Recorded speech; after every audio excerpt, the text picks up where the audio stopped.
Subscribe करें और bell दबाएं ताकि कोई खबर रह न जाए।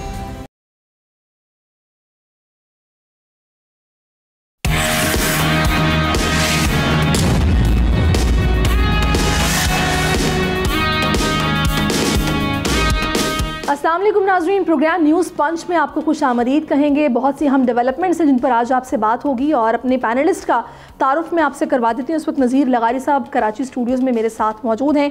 इसके अलावा शहजाद जुल्फ़िकार साहब हैं, हमाद रोहेला साहब और ज़ाहिर शाह शराजी साहब भी इस वक्त हमें ज्वाइन कर चुके हैं, जिनसे हम बात करेंगे, उनके व्यूज़ लेंगे। सबसे पहले जो अब तक की अहम खबर है वो है अदालत ने बानी PTI और बुशरा बीबी के खिलाफ गैर शरई निकाह केस का तहलका खेज़ फैसला सुना दिया है। सीनियर सिविल जज है कुदरतुल्लाह ने बानी तहरीक इंसाफ और अहलिया का निकाह गैर शरई करार देते हुए 7 साल कैद की सज़ा और 5 लाख रुपए का जुर्माना आयद कर दिया है। गुज़श्ता शब अडियाला जेल में गैर शरई निकाह केस की 14 घंटे तवील समाअत की और दलाइल मुकम्मल होने और इस्तग़ासा के चारों गवाहान पर जिरह का अमल मुकम्मल होने के बाद फैसला महफूज किया गया था। क्या अदालत की जानिब से बानी PTI और उनकी अहलिया को दी जाने वाली सज़ा दुरुस्त है? साथ ही अहम सवाल ये है कि इससे कबल बानी PTI और बुशरा बीबी को तोशाखाना केस में 14 बरस की कैद की सज़ा, जबकि साइफर केस में भी बानी PTI को 10 बरस की कैद बामुशक्कत की सज़ा सुनाई थी और आज बानी PTI और बुशरा बीबी को इस केस में 7 साल सज़ा सुना दी गई। अब सवाल ये है कि सब मिलकर कितनी सज़ा बनती है और क्या इस केस में मिलने वाली सज़ा दुरुस्त है? इसी पर सबसे पहले हम बात करेंगे। हमाद रोहेला साहब, आपकी तरफ आऊँगी मैं। आप क्या समझते हैं, ये सज़ा जो कि आज सुनाई गई है ये बिल्कुल दुरुस्त है? ये केस ऐन कानून के मुताबिक चला? जी अस्सलाम वालेकुम, शुक्रिया। मैं आपका सवाल सुन रहा था, आपने बिल्कुल सही लफ्ज़ इस्तेमाल किया कि ये एक तहलका खेज़ खबर है, लेकिन मैं ये समझने से कासिर हूँ अभी तक कि मुझे इस फैसले पे खुश होना है कि हमारा अदालती निज़ाम और हमारा इंसाफ जीत गया है, या इस पर सोग मनाना है कि हमारा माशरा हार गया है। ये एक बहुत संगीन नौयत का इल्ज़ाम है और एक बहुत संगीन किस्म का जुर्म है। जिसने भी किया है उसको इसका जो है खमियाजा भुगतना चाहिए, इसमें कोई दो राय नहीं। लेकिन मुझे ये समझ नहीं आ रहा कि हमारी अदालत इस वक्त का क्या कोई इससे बड़ा मसला है ही नहीं। तो क्या मैं इस बात पे खुश हूँ कि हमारे सब मसाइल हल हो गए हैं, या इस पे उदास हूँ कि हम अपने बाकी मसाइल को बड़ा समझ ही नहीं रहे। मैं दोबारा इस चीज़ को क्लियर कर रहा हूँ कि इस जुर्म के हर मुर्तकिब आदमी को सज़ा ज़रूर मिलनी चाहिए। अभी ये फैसला शॉर्ट ऑर्डर आया है, तफसीली फैसला नहीं आया, तो इसके ऊपर तफसीली जायज़ा, कानूनी जायज़ा नहीं लिया जा सकता।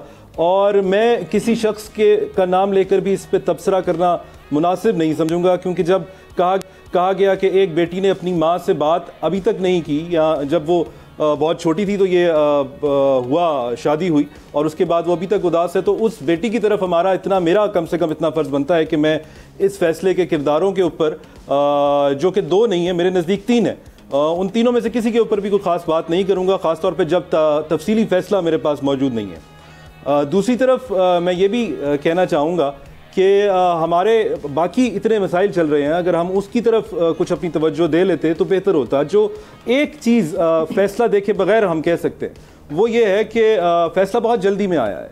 मैं इससे पहले मुख्तलिफ फोरम्स पे ये बात कह चुका हूँ कि इमरान खान के वकला उनको बहुत बेहतर तरीके से डिफेंड नहीं कर रहे। यहाँ पर भी शायद अगर मौका दिया जाता तो वो अपनी उस रिवायत को बरकरार रखते, लेकिन अदालत ने मुनासिब नहीं समझा और उन्होंने शायद उसने यही बेहतर जाना कि उन वकला का काम भी अदालत ही कर ले और ऐसे रश्ट तरीके से फैसला सुना दे जिसके ऊपर कोई भी आम आदमी कई सवालात उठाएगा। एक मकूला है जो हमारी अदालतों में बहुत ज़्यादा इस्तेमाल होता है कि justice should be done in a way that no other person should walk away having questions in his mind. As things stand इस वक्त जितनी जल्दी से ये फैसला आया है, ऐसे फैसले तो एक्स पार्टी डिग्रीज में भी इतनी जल्दी मैं अपनी अदालतों में रोज़ाना देखता हूँ नहीं आते, बल्कि अगर कोई कंसेंशुअल डिग्री भी लेनी हो तो भी अदालतें इससे ज़्यादा वक्त लगाती हैं। तो जैसे कहते हैं कि before you embark on a journey of revenge you should dig 2 Graves. तो ऐसा लग रहा है कि अदालत ने फैसला देने में बहुत जल्दी की है, लेकिन ये जल्दी जो फरीकैन है पार्टी के जिनको सज़ा दी गई है उनकी फेवर में जा सकती है आगे, और अगर नहीं भी जा रही तो एक आम आदमी के दिमाग में इसके खिलाफ कई सवालात ज़रूर जन्म ले रहे हैं। सही। अच्छा, अब इसमें जो बात आपने की है, मैं लगारी साहब यही पॉइंट आपकी तरफ लेकर आऊँगी। बाय अनदर वे उन्होंने, हमाद साहब ने कहा है कि जस्टिस रश्ड जस्टिस क्रश्ड हम ये सुनते हैं, तो कुछ एक्सपीडाइट किया गया इस केस को, बहुत उजलत नज़र आई है। आपके व्यूज़ क्या हैं? देखें, ये तो हुआ है जो नज़र आ रहा है, और जो रेला साहब ने कहा, मैं उससे इनकार भी नहीं करूँगा, उसकी तरदीद भी नहीं करूँगा। मुझे एक और बात करनी थी। ये हमारे दोस्त उमर चीमा ने ये ख़बर ब्रेक की थी जब उस निकाह हुआ था, तो उसके बाद उन्होंने कहा था कि जनवरी में ये निकाह हो गया है, और इन्होंने एक पूरी की पूरी उनके ऊपर ऐसी बहुतान तराजी और ऐसे गालम गलोच शुरू हो गई थी उमर चीमा पर, इतनी ज़्यादा हुई थी कि जनाब लोग जो हैं वो हैरान हो गए थे कि ये क्या हो रहा है।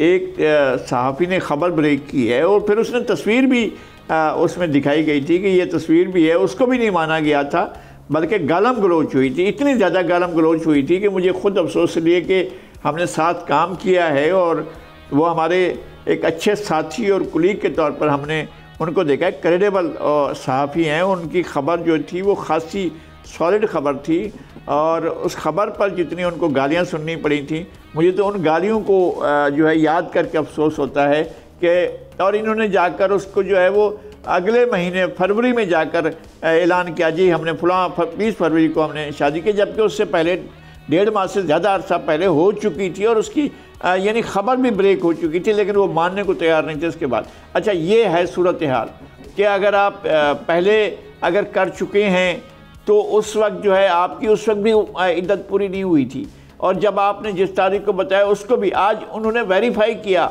उस ख़बर को, यानी कल जो गुज़श्ता रोज़ बयान हुआ है उसमें उस ख़बर को वेरीफाई किया है जो ख़बर जो है उमर चीमा ने ब्रेक की थी, बल्कि मालूम ये हुआ कि उससे भी पहले ये कर चुके थे। तो जो भी है सूरत हाल, हमें नहीं मालूम कि वो तो इद्दत का दौर चल रहा था, इद्दत के दौर में ही ये निकाह हुआ था। ये तो शरीयत का मामला है, और खुदा और इंसान का जो मामला है उसमें हम खुदा और इंसान के मामले में हम नहीं पढ़ते हैं, और हमारा हैसियत है, और खुदा अपने बंदों के बारे में जो भी फैसला करता है वही ठीक करने का, उस सबसे ज़्यादा। अच्छा, ये जो बात लगारी साहब आप कर रहे हैं ना, कुछ ऐसी खबरें ही अदालत से भी आ रही थी कि वहाँ पर बानी PTI की जानिब से कहा गया कि जी मैं भी कुरान पर हलफ ले लेता हूँ, और खावर मानिका से कहें वो भी कुरान पर हलफ ले ले। मैं ज़ाहिर साहब आपकी तरफ आऊँगी, आपने किस तरह देखा इस केस को? देखिए, मेरे ख्याल में तीनों केसेस जिनके अंदर फैसला आया है, पहले तो ये देखना होगा कि देखिए शरई तौर पे या कानूनी तौर पे जो फैसला है वो अपनी जगह पे, और मेरे ख्याल में जैसे कि इससे पहले लगारी साहब ने कहा और हमारे दूसरे जो पैनलिस्ट ने कहा कि सोसाइटी को अगर देखा जाए तो मेरे ख्याल में एक बड़ा चैलेंजिंग किस्म की चीज़ इस वक्त आई है अगर वाकई ये फैसला ठीक होता है। और मेरी राय ये कि इतनी तेज़ी से ये फैसला क्यों किया गया, और अगर आप साइपर केस को देख लें, तोशा खाना केस को देख लें, और साथ साथ ये जो निकाह का केस है, जब ये हुआ तो 4 साल पहले, तो अब तक क्यों इसको ड्रैग ऑन करता गया? ये शायद हमारे अदालती निज़ाम और हमारी सोसाइटी के ऊपर भी एक सवालिया निशान है कि आपके मुल्क के अंदर मेरे ख्याल में कवानीन सिर्फ और सिर्फ जो है वो अशराफिया को और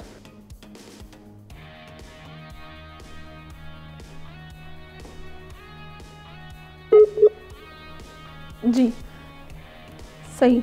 अच्छा, ज़ाहिर साहब से हम फिर से अपना रब्ता जो है वो बहाल करते हैं। मैं चाहूँगी इसी टाइम में हम जुल्फ़िकार साहब से उनके व्यूज़ भी जान लेते हैं। जुल्फ़िकार साहब, आपकी क्या राय है जब से ये केस चल रहा है कि जो बार बार गैर मामूली उजलत की बात की जा रही है, आपके ख्याल में क्या वाकई ऐसा हुआ? देखिए, एक चीज़ समझने की मेरे ख्याल में ज़रूरत है, क्या किस चीज़ पर फैसला आया। ये भी अपनी जगह के देर से जल्द से उजलत में, और उन चीज़ों को इससे पहले भी हम डिस्कस करते रहे। 2 जो सज़ाएं हुई हैं इमरान खान साहब को, तो उसमें भी यही था कि जी उजलत में उनकी टीम को मौके नहीं दिए गए, वो अपील में जा सकते थे। साइफर का एक चीज़ था, वो भी सामने था सबके। आज ये चीज़ें, अगर तो ये चीज़ें गलत हैं और इद्दत के पूरा होने से पहले निकाह हुआ, हम एक फ़र्ज़ करते हैं, एक कहते हैं, ये तो अब वो जो भी कह लें, कुरान पर हाथ रख लें, लेकिन ये है कि वो हुआ। और एक ऐसे मुल्क में, ज़ाहिर है किसी दूसरे मुल्क में होता है शायद इतना फ़र्क भी नहीं पड़ता, लेकिन पाकिस्तान जैसे मुल्क में जहाँ पर एक काफ़ी स्ट्रॉन्ग है वो इस्लामिक वैल्यूज़ और वो पॉलिटिकल पार्टीज़ रोड भी बंद कर देते हैं और बड़ा डोमिनेट करने की भी कोशिश करते हैं। तो अगर ये चीज़ें आई हैं तो उजलत और उससे कोई फ़र्क नहीं पड़ता। एक चीज़ हुआ है, एक चीज़ कमिट हुआ है, गलत चीज़ हुई है, तो उस पर ये फैसला मेरे ख्याल में आना था। अब हाँ, ये ज़रूर कह सकते हैं कि उनको डिफेंड करने वाले डिफेंस काउंसिल, उनके वकला जो है वो उसको क्यों नहीं कर सके। अभी हमारे एक पैनलिस्ट, मोहतरम पैनलिस्ट, ये कह रहे थे कि उन्होंने बदकिस्मती से उनको जो है डिफेंड नहीं किया, वो पहले उसमें भी डिफेंड नहीं किया। तो ये उनसे गिला ज़्यादा करना चाहिए कि कानून है, कानून के मुताबिक अगर कानून के अगेंस्ट अगर जो फैक्ट्स हैं वो फॉल करते हैं उस कानून और उसको वायलेट करते हैं। वही बात कर रहे हैं जुल्फ़िकार साहब, आप वही बात कर रहे हैं। मैं ज़ाहिर साहब की तरफ जाऊंगी वापस कि एक तो वकला ने, जो कि पीटीआई के वकला थे, उन्होंने सही से इस केस को नहीं लड़ा, और दूसरा जब शवाहिद मौजूद हों तो अदालतें तो शवाहिद की बुनियाद पर फैसले करती हैं, उजलत नहीं मैटर करती। शवाहिद थे तो सज़ा भी हो गई। ज़ाहिर साहब क्या कहेंगे? जी बिल्कुल बिल्कुल, मेरा ये के अंदर केसेस है कि इतनी तेजी से आपने ये तीनों केसेस का फैसला किया। सवाल तो यही है कि टाइमिंग पे लोग जरूर एतराज उठाएंगे कि इतना जल्दी 14 घंटे के अंदर आपने तमाम जो है वो गवाहों के बयानात भी कलम बंद किए और डिसीजन पे भी आ गए। आखिर ये ऐसा क्यों हुआ?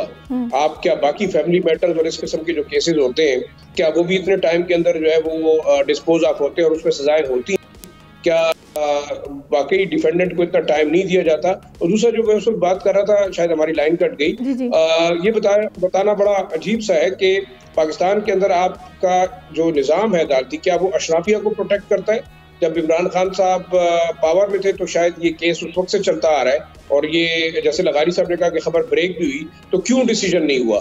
तो इसका तो मतलब साफ जाहिर है कि आप अगर इस मुल्क के अदालती निज़ाम से सिर्फ और सिर्फ अशराफिया को प्रोटेक्ट करते हैं तो मेरे ख्याल में ये कैसा अदालती निज़ाम है?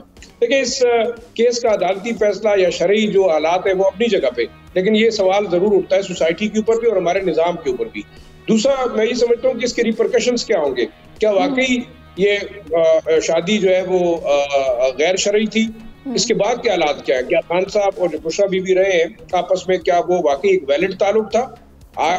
आगे इसकी विरासत के मामलात क्या होंगे? उस निकाह के अंदर जो टर्म्स कंडीशन थी उनका क्या होगा?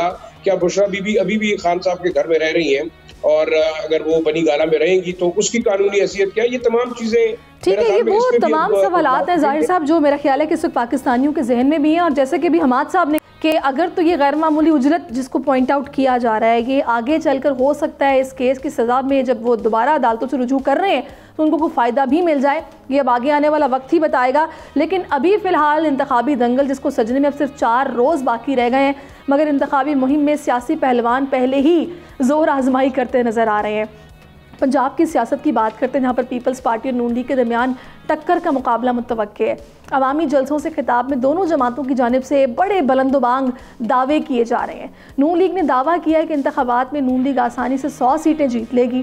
फिर हम देख रहे हैं chairman Pakistan peoples party Bilawal Bhutto ने कहा है कि हम विफाक में पीपल्स पार्टी की हुकूमत बनाएंगे, मगर इसके लिए पीपल्स पार्टी को पंजाब से ज़्यादा नशिस्तें हासिल करना होंगी। अब देखना ये है कि सियासी जमातों के दावे वोटर को कितना मुतासर कर पाएंगे।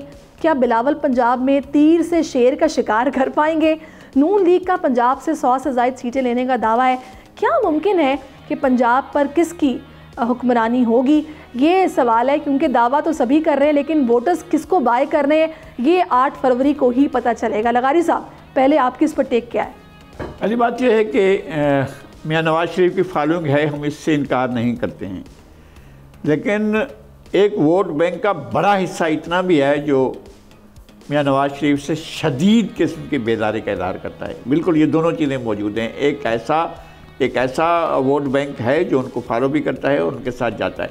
ये जो बार बार कहा जा रहा है ना मुख्तलिफ उनके सर्वे करने वालों की तरफ से और मुख्तलिफ किस्म के इदारों की तरफ से और मुख्तलिफ अफराद और मीडिया ग्रुप्स की तरफ से जो दिया जा रहा है, ये सब फजूल चीज़ें हैं। कभी भी ऐसा नहीं होता है कि अचानक वो कहें जी अच्छा पहले उनका ग्राफ जो था वो 32 पर था, फिर उसके बाद 42 और फिर 52, फिर वो आगे बढ़ता चला जा रहा है। कौन सी ऐसी बात कि कौन सा कारनामा सर अंजाम दिया है? कौन सा उन्होंने आसमान से जो है वो एक दूध और शहद की नहरें बहा कर ले आए हैं ज़मीन पर, और ज़मीन पर जो है बड़ी फरावानी हो गई है, इस वजह से लोग खुश हो रहे हैं। अचानक क्या कर दिया, कौन सा कारनामा अंजाम दे दिया जिसकी वजह से उनके तरफ लोगों की माहियत कल्ब हुई और लोग उनकी तरफ पलट पड़े, ये समझ में नहीं आ रहा है। और ये कैसे कह रहे हैं कि जनाब हम तीर से शेर का शिकार करेंगे।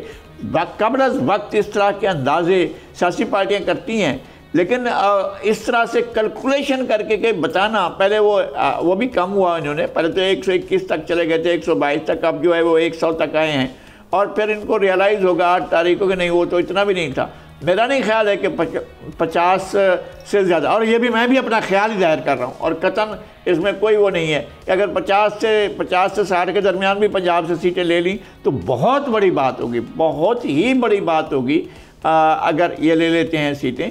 इसी तरह से एक आज़ाद ग्रुप जो PTI का जो एक बहुत बड़ा वोट बैंक है, वो आज़ाद के तौर पर लड़ रहे हैं, वो भी एक बड़ी सीटें हासिल करेगा, इसमें कोई शक नहीं है। पीपल्स पार्टी सीटें हासिल करेंगी, और पहले से 2013 और 2018 के इलेक्शन से पीपल्स पार्टी पंजाब में ज़्यादा नहीं, कहीं ज़्यादा सीटें लेगी, ये साफ नज़र आ रहा है। देखते हैं आगे क्या होता है। सही। अच्छा, अब इसमें जाहिर साहब अब आपकी तरफ आती हूँ, हम ये भी देख रहे हैं कि एडवोकेट्स की एक बड़ी तादाद है, यंगस्टर्स की एक बड़ी तादाद है, तो सियासत के डायनामिक्स भी इस बार कुछ चेंज हैं। आपको क्या लग रहा है, ये जो अभी दावे किए जा रहे हैं इनमें कितनी हकीकत होगी? देखिए, मेरे ख्याल में 4-5-6 दिन अब इलेक्शन में रह गए हैं। दोनों पार्टीज, जाहिर बात है कि वो अपने वोट बैंक को इंक्रीज करने के लिए इस किस्म के दावे करेगी। जो सर्विस की बात लगारी साहब ने की, मैं भी उससे इत्तेफाक नहीं करता, क्योंकि इस किस्म के इंजीनियर्ड सर्विस किसी वक्त भी कराए जा सकते हैं, और मेरे ख्याल में इससे हमारे मुल्क के अंदर फ़र्क नहीं पड़ता। जो फ़र्क पड़ता है वो ये है कि अवाम के पास ऑप्शंस क्या है। क्या फिर वो 2 पार्टी निज़ाम की तरफ जाना चाहेंगे, और जो आज़ाद उम्मीदवारों की एक बड़ी तादाद है, क्या फिर हॉर्स ट्रेडिंग होगी? ये बड़ा अहम सवाल है। और दोनों पार्टीज ये दावा कर रही हैं कि वो एक दूसरे का साथ नहीं देंगे। जैसे बिलावल साहब ने, ज़रदारी ने बड़ा ओपनली कह दिया कि वो कोलिशन गवर्नमेंट में नहीं जाएंगे PMLN के साथ। PMLN दूसरी तरफ मेरे ख्याल में अपने कोलिशन पार्टनर्स की तरफ देखी जो ऑल ओवर पाकिस्तान होंगे। लेकिन जैसे लगारी साहब से मैं इत्तेफाक करूंगा कि PMLN शायद इतनी ज्यादा सीटें ना ले सके, और जिस तरीके से पीपल्स पार्टी जो है वो पेनिट्रेट कर रही है पंजाब में, उसके बारे में प्रेडिक्ट करना ही मेरे ख्याल से मुश्किल है। लेकिन दोनों पार्टीज के अलावा हमने अब ये देखना होगा कि जो आज़ाद उम्मीदवार हैं तहरीक इंसाफ के, जो अपने आप को दावेदार समझते हैं, वो कितनी सीटें लेके आते हैं और उनका झुकाव किस तरफ होगा, क्योंकि ये एक बड़ी दिलचस्प सूरत हाल पैदा होगी। और ये आज़ाद उम्मीदवार शायद अवाम के लिए एक तीसरा ऑप्शन है, क्योंकि बार बार जैसे समझ रहे हैं। और तीसरा जो बड़ा अहम इशू है वो है इस वक्त जो हालात पैदा हो रहे हैं, क्योंकि जिस तरीके से तहरीक इंसाफ के चेयरमैन को सजा दी गई तोशाखाना में, फिर उसके बाद साइपर केस में, फिर साथ साथ दूसरा वीडियो वाले केस में, तो ये आज़ाद उम्मीदवार जो हैं ये भी इस दफ़ा इनका भी बड़ा रोल होने वाला है, ये आगे आने वाली हुकूमत जो बनेगी। मैं अब हमाद साहब आपकी तरफ आती हूँ, आप शहर इक़्तिदार में बैठे हैं, आपको वैसे तो अभी ज़ाहिर साहब ने इंजीनियर्ड सर्वेस कहा है कि ये बिल्कुल हकीकत में मबनी नहीं होते हैं, अवाम की पल्स इस तरह के सर्वेस से नहीं जानी जा सकती है, आपकी इस पर राय क्या है? मेरी राय इसके बारे में जो 2 बातें कही गई हैं, सबसे पहली बात तो ये कि आखिर ऐसा क्या हो गया जो एकदम मकबूलियत बढ़ गई, वो बहुत वैलिड पॉइंट है। दूसरा ये भी बात बहुत ज़रूरी है देखना कि ये भी लगता है कि नून लीग ज़्यादा कॉन्फिडेंस शायद अपनी मकबूलियत की वजह से नहीं हो रही हो, या ज़्यादा कॉन्फिडेंस जो उनमें आ रहा है वो ज़्यादा नंबर ऑफ़ सीट्स जो क्लेम कर रहे हैं वो अपनी मकबूलियत के बायस ना कर रहे हो, वो इस अमर के पेश नज़र कर रहे हो कि जो PTI का वोटर है, एक तो वो कंफ्यूज हो चुका है, उसके पास अगर PTI के वोटर कैंडिडेट को भी वोट डालने के लिए उसको ढूंढना पड़ेगा कि वो कौन से सिंबल पे इलेक्शन लड़ रहा है, क्योंकि इंट्रा पार्टी इलेक्शंस की वजह ना करवाने की वजह से उनसे इलेक्शन सिंबल भी ले लिया गया था। तो एक तो वो वोटर कंफ्यूज हो चुका है, और दूसरा उसका वोटर कुछ मायूस भी होता दिखाई दे रहा है। तो ऐसा लगता है कि अपनी ताकत पे भरोसा करने की बजाय शायद दूसरे की कमजोरी को मद्देनजर रखते हुए भी ये ऐलान किया गया हो। अच्छा, दूसरे की कमज़ोरी को मद्देनज़र रखते हुए। जुल्फ़िकार साहब आपकी तरफ आती हूँ, वैसे तो तमाम ही जमातें ये दावा कर रही हैं कि वो एक से बढ़कर एक तगड़ी है।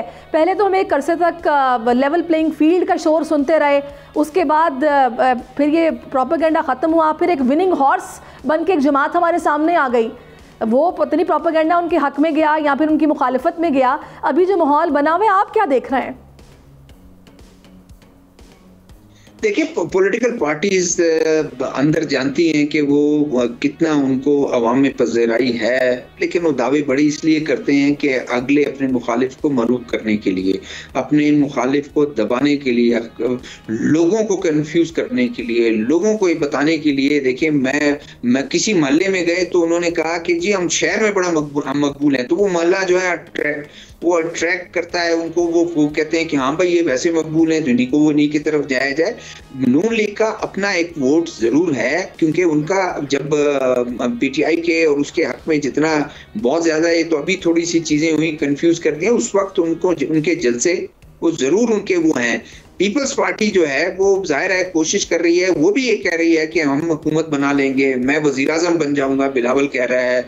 उसकी बहन आसफा जो है वो सिंध में दौरे कर रही है कि उसको वो वजीर आजम बन जाएगा, हम ये कर देंगे। तो ये दावे सब पॉलिटिकल पार्टीज करते हैं दावे, और जबकि पीटीआई के अगर उन लोगों को आप सुन लें, वो बिल्कुल ही कहते हैं कि कुछ भी नहीं है, ये सारे झूठ कह रहे हैं, सब कुछ वो है, वो उनका वही बयानिया कि ये सारे चोर हैं, इकट्ठे हो गए हैं, वो सारा कुछ। बहरहाल ये वक्त बताएगा कि क्या हुआ है। अगर सीट उन्होंने 100 से ज्यादा लेनी भी होगी, वो तो वैसे ही कह रहे हैं, लेकिन ये है कि वो 50-40 कोई सीट ना कुछ जरूर ले जाएंगे, इसलिए कि असल मुकाबला अगर आप देखते हैं कि आईपीपी प्लस नून लीग मुखालिफ उनके पीटीआई है। कुछ जगह पर जो है आपके जो साउथ पंजाब में कुछ जगह है जहां पर वो पीपल्स पार्टी कोशिश कर रही है दरार डालने के लिए, ये फैसला तो अब आवाम ने करना है, बिल्कुल ये पेनिट्रेट भी कर रही है और कोशिश की जा रही कि मैनिफेस्टो जो है ना वो आवाम किसी तरीके से बाय करें और उनके हक में वोट डालें। लेकिन नतीजा क्या होगा ये तो 8 फरवरी को ही पता चलेगा। पैनलिस्ट मेरे साथ मौजूद है न्यूज़ पंच में। अभी वक्त है एक ब्रेक का, ब्रेक के बाद फिर से आपकी खिदमत में हाजिर होते हैं। Stay with us.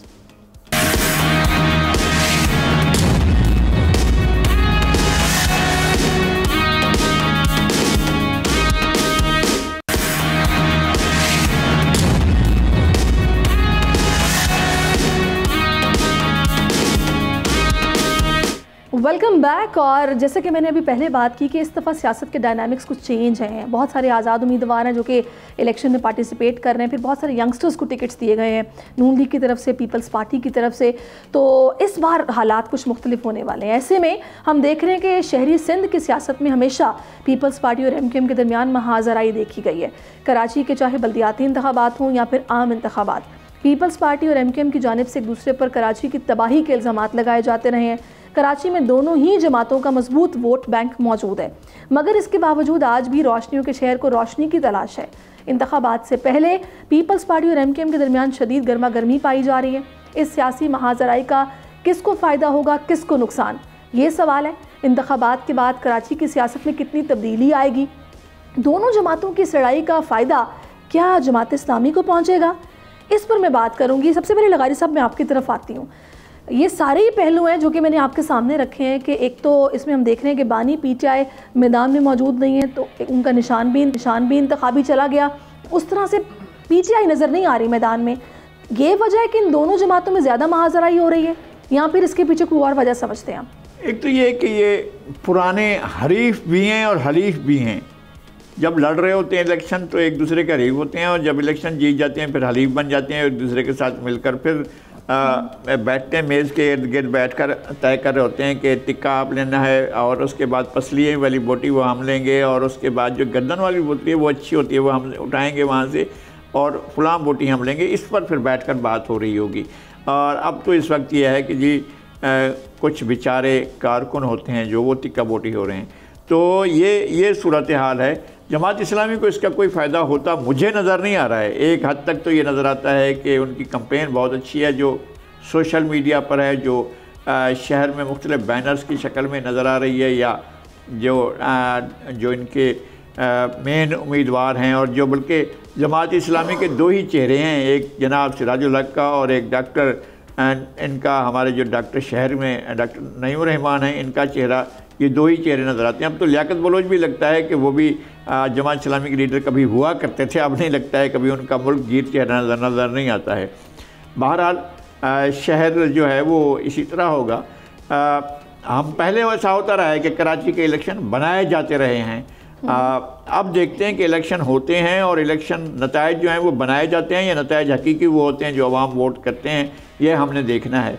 और मेरी गुजारिश ये होगी कि नतायज बनाकर किसी को पेश करने के बजाय अगर लोगों को मौका दिया जाए कि वो खुद ही इलेक्शन लड़कर अपना अवाम फैसला करने दें तो ज़्यादा बेहतर होगा। सही। मैं शराजी साहब आपकी तरफ आती हूँ, यही पॉइंट अब आपके सामने रखूँगी कि आपको क्या लग रहा है कराची की जो शहरी सिंध की सियासत है उसमें कोई तब्दीली आपको नज़र आ रही है, या फिर जिन इलाकों में जो जमात मजबूत है वही वोट बैंक होगा, वही वोट पड़ेंगे और वही जमात जीतेगी? इस दफ़ा का इलेक्शन 2024 जो है वो मेरे ख्याल में पाकिस्तान की तारीख का बड़ा अजीब व गरीब सा इलेक्शन है, और जब तक वोट गिने नहीं जाते उस वक्त तक हम प्रिडिक्ट नहीं कर सकते। हाँ, अगर हम ग्राउंड रियलिटीज़ को देखें तो पीछे अगर हम देखें तो जमात इस्लामी ने जो मेयर के इलेक्शंस और हाफिज नईम रहमान साहब का जो कंटेस्ट था ओवरऑल, और पीपल्स पार्टी ने, अगर लगारी साहब मेरे साथ इत्तेफाक करेंगे, किस तरीके से ओवरऑल मनूवरिंग करके, और आप उसको जिस तरीके से भी हार्स ट्रेडिंग करते हैं, कोएर्शन कहते हैं, कंपल्शन कहते हैं, कैंडिडेट्स को अपने साथ गठजोड़ करके मिलाया और बाकायदा मेयर का इलेक्शन जीता। तो अब देखना ये होगा कि आया फैसला क्या हुआ है। जैसे कि नताइज मुरतब करने वाली बात हुई है, अगर अब पूरे पाकिस्तान के अंदर ही नताइज मुरतब होते हैं और एक हंग किस्म की गवर्नमेंट बनाई जाती है सेंटर में भी और सिंध के अंदर भी, तो मेरे ख्याल में जितने पार्टनर्स हैं, जितने प्लेयर्स हैं इस वक्त जो कि इस कॉन्टेस्ट के अंदर है, सबको थोड़ा थोड़ा हिस्सा जरूर मिलेगा। अब MQM जैसे MQM की लीडरशिप ये कह रही है कि इस दफा उन्होंने अगर सेंटर में किसी को सपोर्ट किया तो वो उसके बदले सिंध में बहुत कुछ डिमांड करेंगे। अब MQM पे डिपेंड करता है वो कितनी सीटें निकालती है और वो कैसे बार्गेनिंग करती है, जैसे हमेशा वो करते रहे। पीपल्स पार्टी ऑब्वियसली ये सोचेगी कि वो सिंध के अंदर गवर्नमेंट बनाए, और ओवरऑल उसका शायद प्रेशर भी PMLN पे इसी वजह से है कि डालने की कोशिश करी कि सिंध उनके हाथ से ना निकले। ओवरऑल देखें, मेरे ख्याल में पीपल्स पार्टी, अगर मादरत के साथ मैं कहूँगा कि सिंध की पार्टी होकर रह गई तो गलत नहीं होगा, और उसका फोकस ज्यादातर कराची और अर्बन सिंध पे जरूर होगा कि वो इस दफा भी अपनी सीट लूज ना करे, क्योंकि वो डिपेंडेंट है सिंध गवर्नमेंट की। ओवरऑल अगर वो फोकस करती है सेंटर पे, ये एक अलग बात है, लेकिन कराची के शराजी साहब अभी हमें बल्कि मैं यही पॉइंट लेके हमाद साहब आपकी तरफ आऊंगी, ये भी हमें जहन में रखना है कि इस बार सिंध में पीपल्स पार्टी के खिलाफ एक बड़ा इत्तेहाद भी बना हुआ है। GDA, JUIFA, नून लीग, MQM, ये जमातें भी मिली हुई हैं पीपल्स पार्टी के खिलाफ, तो क्या कोई असर पड़ेगा इलेक्शन पे इस इत्तेहाद का? देखिए, पीपल्स पार्टी का जो पॉलिटिकल ब्रेन है उससे कोई इनकार नहीं कर सकता, और पीपल्स पार्टी बहुत ही एक मंझी हुई सियासी जमात बन के हमेशा ही सामने आती है और हैरान कर देती है, अपने ऐसे मूव्स चल के लोगों को हैरान कर देती है जिसकी वो एक्सपेक्टेशन नहीं कर रहे होते। सियासत में हर रोज़ एक नया दिन होता है जी, और पीपल्स पार्टी हर रोज़ उस मौसम के लिहाज से फैसला करती है। तो अगर इस वक्त जितनी भी गठजोड़ हुए हैं, आने वाले वक्त में देखा जाएगा कि उसका असर किस हद तक रह पाता है, या पीपल्स पार्टी कितना ज़ायल कर देती है उसका असर। अभी कुछ भी कहना, जैसा फरमाया था एक पैनलिस्ट ने, कि कुछ भी कहना तब तक जो है मुनासिब नहीं जब तक वोट गिने नहीं जाते, तो तब हमारे सामने आ जाएगा। इट्स नॉट अभी बहुत ये जो गर्मा गर्मी आप देख रहे हैं, जो एक चीज़ अच्छी सामने आ रही है, जी बिल्कुल, जो एक अच्छी चीज़ सामने आ रही है वो ये सामने आ रही है कि नून लीग भी और पीपल्स पार्टी भी एटलीस्ट एक डिबेट के कल्चर को कुछ प्रमोट कर रहे हैं। कम से कम सोशल मीडिया पे तो वो ये इम्प्रेशन देने में कामयाब हुए हैं कि वो डेवलपमेंट और डिलीवरी के ऊपर वोट मांग रहे हैं। और जिस तरह बिलावल साहब ने भी नवाज शरीफ साहब को दावत दी है कि आप मेरे से डिबेट करें, और हम मुआयना भी करेंगे, स्क्रूटनी भी करेंगे कि किसने क्या डिलीवर किया, क्या नहीं किया। ये एक अच्छी रिवायत बनती जा रही है, और मैं चाहूँगा कि इसी रिवायत को पीपल्स पार्टी और MQM के ऊपर भी पूरा लाया जाए, ताकि वहां पर भी डिबेट की जाए, जैसा हम देख रहे थे पिछले 2 दिनों में। आप डिबेट की बात कर रहे हैं तो जुल्फिकार साहब आपकी तरफ आती हूँ। डिबेट तो ये भी हो रही है कि 14 साल 15 साल से एक जमात यहाँ पे इक़्तिदार में है, लेकिन मसाइल जो कि बड़े देरीना हल तलब हैं वो जूं के तू हैं। आप क्या देख रहे हैं शहरी सिंध की सियासत में तब्दीली इस इलेक्शन में? देखिए, असल में तो ये लड़ाई है वो अर्बन एरियाज में पीपल्स पार्टी की पेनिट्रेशन की। ये लड़ाई थी बिल्कुल MQM जो है वो आपके हैदराबाद, सक्खर के कुछ एरियाज में, कराची में, मेनली कराची में वो बिल्कुल एक डोमिनेट करती थी। और उस वक्त जो है वो कहते हैं कि जी, अगर वो कहते थे कि आज ट्रैफिक नहीं चलेगी तो ट्रैफिक नहीं चलता था बिल्कुल। लेकिन लंबी बात है, उसमें हम नहीं जाते हैं कि क्या हुआ, किस तरह हुआ, टुकड़ों में तकसीम हो गई, सब कुछ हो गया। उसके बाद पीपल्स पार्टी को एक मौका मिला और वो इंटर हुई और पेनिट्रेट किया उसने शहरी आबादी में भी। और खासकर अभी लोकल बॉडीज के इलेक्शन में आप देखते हैं कि हाथ मलते हुए रह गए MQM के लोग, और आपके जमात इस्लामी भी, अगर वो साथ, लोग कहते हैं पॉलिटिकल मूव अगर होता तो साथ में करके दोनों इस वक्त लोकल बॉडीज में हिस्सा अपना अपना शेयर ले लेते, लेकिन नहीं गए। उनको शायद वो PTI के होते और PTI के लोग आए नहीं, उन्हें इंतजार करते रह गए। तो ये लड़ाई जो है असल में वो है, और वो इसीलिए ये अलाइज बनना नहीं चाहते हैं इस वक्त। बाद में गवर्नमेंट में दोबारा से वो अलाई बने, इसीलिए वो तलाश कर रहे हैं शायद उन पर प्रेशर एग्जर्ट करने के लिए कि नून की तरफ जो है वो कहते हैं। बल्कि एक बयान तो मैंने देखा कि MQM जो है पंजाब के चीफ प्राइम मिनिस्टर जो है पंजाब की तरफ से, जो पंजाब की तरफ से प्राइम मिनिस्टर आएगा हम उसकी हिमायत करेंगे। क्यों हिमायत करेंगे, क्यों वो कह रहे हैं, वो रहना उन्होंने सिंध में है, यही लड़ाई उनकी चल रही है। कहीं ना कहीं आगे जाकर एडजस्टमेंट कर लेंगे, कुछ वो उनकी बात मान लेंगे, कुछ उनकी बात मान लेंगे, क्योंकि वो ये सब लोग जब इलेक्शन से पहले होते हैं तो उसमें ये बिल्कुल एक दूसरे के हरीफ होते हैं, लेकिन इलेक्शन होते ही फिर सीट एडजस्टमेंट्स भी होती हैं, हाथ भी मिल जाते हैं, हलीफ भी बन जाते हैं। तो ये शायद जमहूरियत का हुस्न है। मैं अब चाहूँगी तीसरी जमात की मैं कुछ बात करूँगी। अगर ज़मीनी हक़ाइक़ का जायज़ा लिया जाए तो आज तक बानी तहरीक की जानिब से किए जाने वाले तमाम फ़ैसले ना सिर्फ PTI बल्कि मुल्क के लिए भी नुकसानदेह साबित हुए हैं। 9 मई के बाद इदारों के खिलाफ हर्जा-सराई करने वाले अमली तौर पर खुलकर सामने आ गए। इक़्तिदार में आने से पहले इक़्तिदार में जाने के बाद PTI आज तक नफरत और इंतशार की सियासत को परवान चढ़ाने के मंशूर पर कायम नज़र आती है। इंतखाबात को सबोताज करने की कई नाकाम कोशिशों के बाद अब बानी तहरीक इंसाफ की हमशीरा अलीमा खान ने एक मरतबा फिर 9 मई जैसा माहौल बनाने का इंदिया दे दिया है। अपना एक वीडियो बयान जिसमें उनका कहना है कि पोलिंग एजेंट्स RO से नताइज लिए बगैर बाहर ना निकलें, क्योंकि नताइज TV पर आने से पहले ही हैक करके तब्दील कर दिए जाएंगे। जिससे वाज़ेह हो रहा है कि PTI का प्लान D इंतखाबी नताइज को मुतनाज़ बनाना है। 2013 के इंतखाबात में भी PTI ये कर चुकी है। अब सवाल ये है कि रियासत और रियासती इदारों से टकराव की पॉलिसी और रियासत मुखालिफ बयानिया क्या किसी भी जमहूरी पार्टी को ज़ेब देता है और इंतशारी नज़रिया रखने वाली सियासी पार्टी के अपने सियासी मकासद हासिल कर सकती है? जमात को इससे क्या फ़ायदा हो सकता है? लगारी साहब, पहले आपकी तरफ ही आऊँगी। ये जो अभी प्लान डी तैयार हुआ है, किस तरह देखा है? देखें, इस तरह के प्लान पहले भी तैयार हुए थे और ये तक कहा गया था हैरान कर दूंगा, परेशान कर दूंगा, मेरे पास फलां पत्ता है, मेरे पास तुरब का पत्ता तो अभी रखा हुआ है, मैं इस्तेमाल करूँगा। और नहीं था, ये भी नहीं है।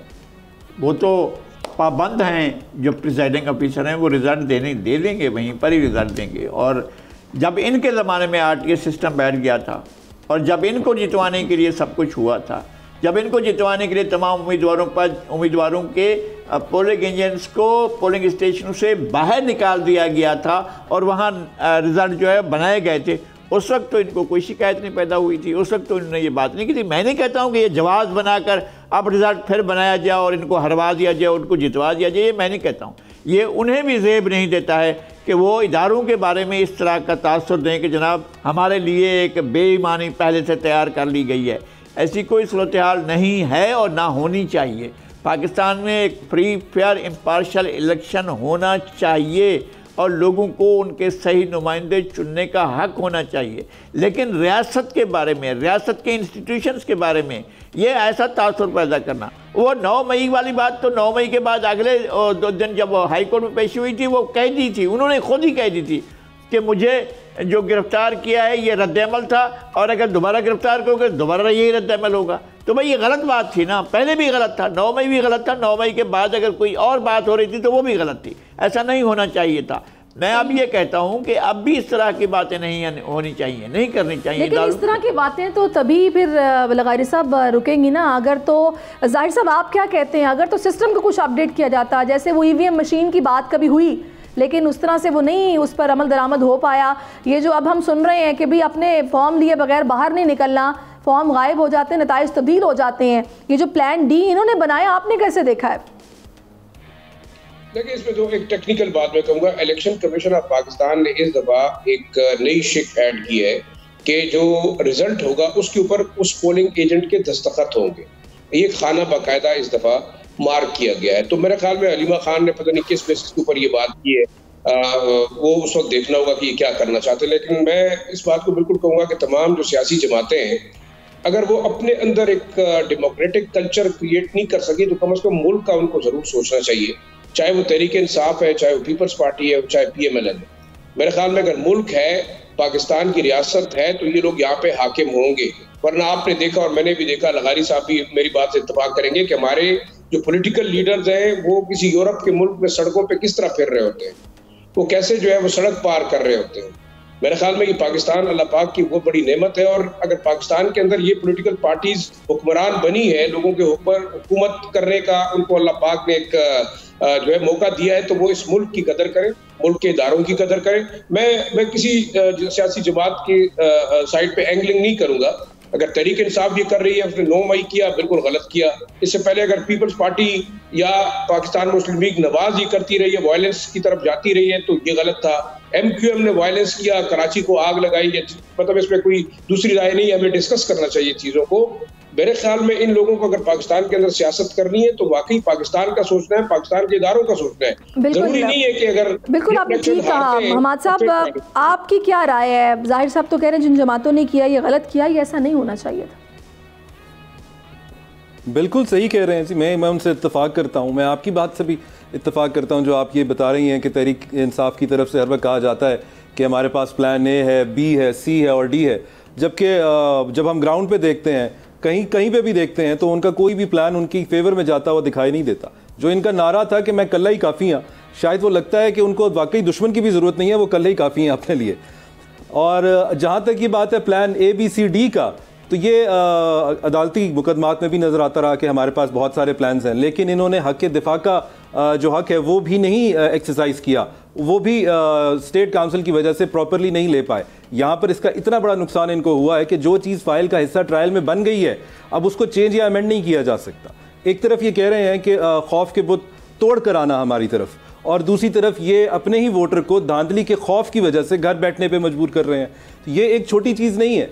कंप्यूटराइज सिस्टम के ऊपर इंडिया में भी सवालात उठाए गए हैं, हालांकि वहाँ पर वेरीफाइड वोटर ट्रेल का सिस्टम साथ लगा हुआ है, फिर भी वहाँ की जमातों की तरफ से ये पिटिशन दायर की गई थी सुप्रीम कोर्ट में कि इसका थर्ड पार्टी जो है, इसको थर्ड पार्टी वेरीफाई करवाया जाए, इसका थर्ड पार्टी ऑडिट करवाया जाए। पीपल्स ये अलग बात है कि सुप्रीम कोर्ट ने उसको ये कह के रद्द कर दिया कि ये काम इलेक्शन कमीशन का है और उन्हीं को करने देना चाहिए और हमें इंटरफेयर नहीं करने देना चाहिए।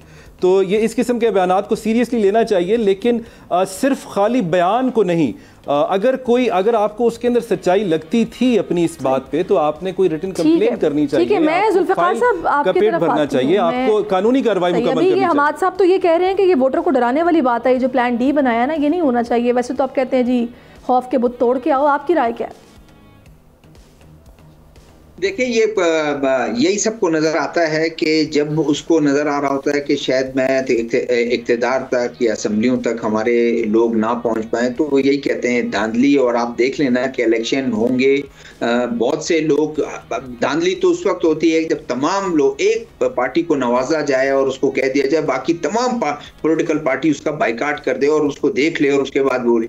लेकिन अगर एक पार्टी हमेशा से ये जरूर है, PTI जिस वक्त RTS बैठ गई थी तो उनको बड़ा फेयर एंड फ्री इलेक्शन लगा और सारा कुछ ठीक था। इसी तरह 2008 में पीपल्स पार्टी ठीक थी और उन्होंने कहा कि सारा बाकी पार्टियां कहते हैं कि जी हमारे साथ बड़ी ज्यादती हुई 2013 में, नून बेहतर उनको लग रहा था। तो ये पॉलिटिकल पार्टीज का वो है, वो प्रेशर बनाते हैं अपने तौर पर। अगर ये भी जैसे अभी जाहिर शिराजी साहब फरमा रहे थे कि अगर वो पोलिंग एजेंट उनको बिठा दें अपने पोलिंग, अगर उनके साइन नहीं है, अगर उनके वो नहीं है, तो उस पर बाद में अपनी राय दे सकते हैं। अदरवाइज इलेक्शन होने दें, किस तरह होते हैं। बाकी 9 मई की आपने बात की, 9 मई के बाद जो कुछ हुआ वो और उस पार्टी के लिए हुआ, उसकी पार्टी टूटी। बहुत से लोगों ने, चाहे उसको कुछ भी आप कह दें कि प्रेशर में वो उन्होंने पार्टी छोड़ा, जो कुछ किया, लेकिन जो लोग खड़े रहे वो तो खड़े, उन तो प्रेशर नहीं। लेकिन जिनको वैसे ही बताया गया, उनको रियलाइज करवाया गया कि 9 मई का जो वाकया था इसकी आप वो करते हैं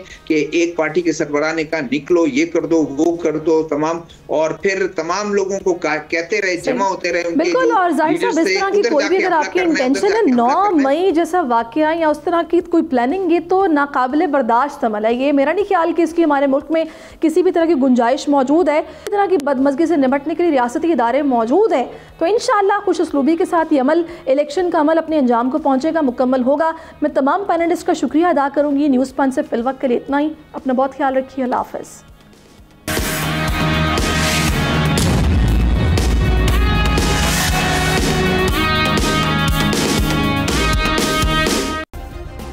सब्सक्राइब करें और बेल दबाएं ताकि कोई खबर रह न जाए।